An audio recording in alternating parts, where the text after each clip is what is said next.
Me voilà enfin arrivé. L'hôtel Grande Éternité. Le nom à lui seul promettait déjà une expérience hors du commun. Je m'étais attendu à un certain luxe, bien sûr, après tout ce que j'en avais lu, mais la réalité dépassait tout ce que j'avais pu imaginer.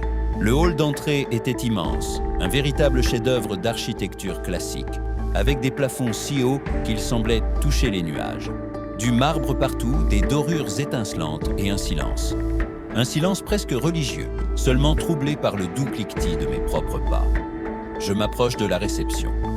Un homme au sourire impeccable, presque trop parfait, m'accueille. Je lui donne mon nom, il consulte son registre. Ah oui, vous voilà, tout est en ordre. Il me tend une lourde clé en laiton, pas une de ces cartes magnétiques modernes. Je regarde le numéro gravé dessus, 333. Je fronce les sourcils. Excusez-moi, je crois qu'il y a une erreur. Ma réservation était pour une chambre standard, pas une suite. L'homme maintient son sourire figé. Considérez cela comme un surclassement de notre part. La maison vous l'offre. Son ton est mielleux, mais ses yeux restent désespérément vides. Je tente d'insister, mais il esquive poliment chaque question.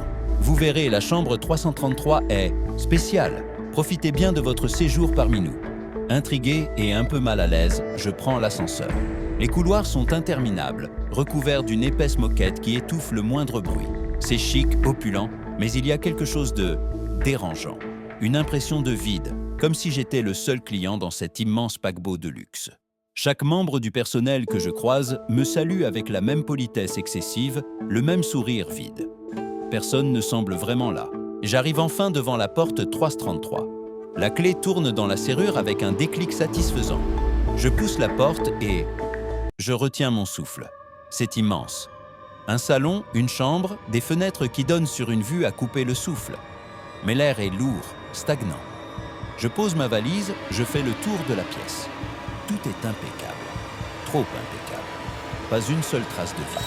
C'est à ce moment précis que je l'entends. Une sonnerie stridente, insistante, qui brise le silence oppressant. Le son d'un vieux téléphone à cadran. Je cherche partout, mon cœur battant à tout rompre. Mais il n'y a rien.